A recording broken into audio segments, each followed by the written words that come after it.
l'exposition s'appelle Cheval, roi du cirque, parce qu'elle raconte l'histoire du cirque. Car la personne qui a initié entre guillemets le cirque était un écuyer anglais qui s'appelait Philip Astley. Donc c'était dans les années 1770 à peu près. Et en fait l'histoire raconte que dans ce champ-là, donc on a une image de ce champ, Monsieur Philip Astley a créé une piste de 13 mètres de diamètre qui est devenue la taille des cirques aujourd'hui, 13 mètres de diamètre. Et il faisait des spectacles d'équitation avec son cheval. Et un jour, il s'est rendu compte que c'était assez monotone d'avoir que des chevaux.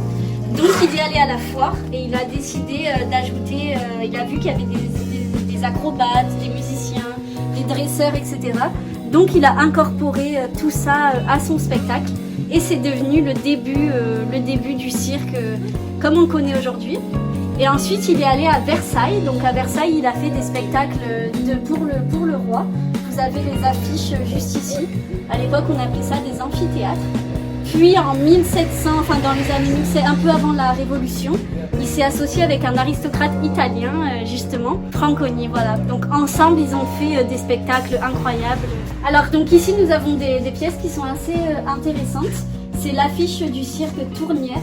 Donc Tournière, en fait, c'est le premier cirque français qui a présenté le cirque en Russie. Donc on a ici une affiche écrite en français et en russe. Donc voilà, c'est vraiment lui qui a fait découvrir le spectacle français aux Russes.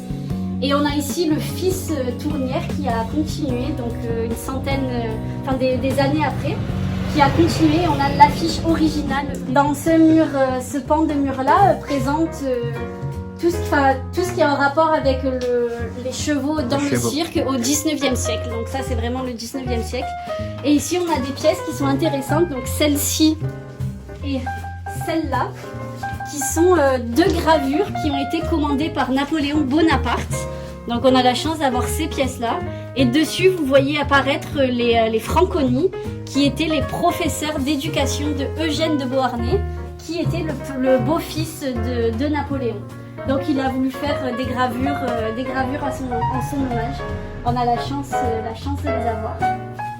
Ici, vous avez une affiche du cirque des Champs-Élysées. Donc à Paris, à cette époque, au 19e siècle, on avait beaucoup de cirques en dur. Donc cirque en dur, c'est-à-dire qui restait là tout le temps. Et on a eu en tout 19 cirques en dur. Bon, pas à la même époque, mais 19 cirques en dur. Et le cirque des Champs-Élysées, qui était aussi appelé le cirque d'été, se produisait de mai à septembre. Et après, on avait le cirque d'hiver qui se produisait l'hiver, justement.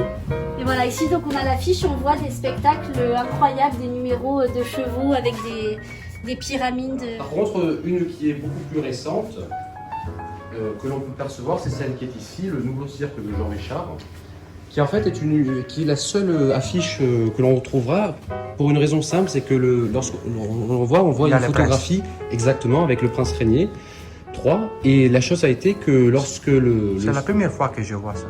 Et bien justement, vous allez comprendre pourquoi, car la photographie qui avait été faite par Jean Richard lui-même, et qu'il n'avait pas demandé l'autorisation au prince d'utiliser son image. Après coup, une fois qu'ils ont fait l'affiche, lui-même, Jean Richard a demandé au prince s'il pouvait utiliser l'image. Sauf que le prince a dit je refuse de m'associer avec votre cirque et avec l'image, sachant que vous ne m'avez pas demandé. Et donc au final, cette affiche n'a jamais vu le jour et c'est la seule que l'on a, c'est l'original, c'est la seule qui est présente.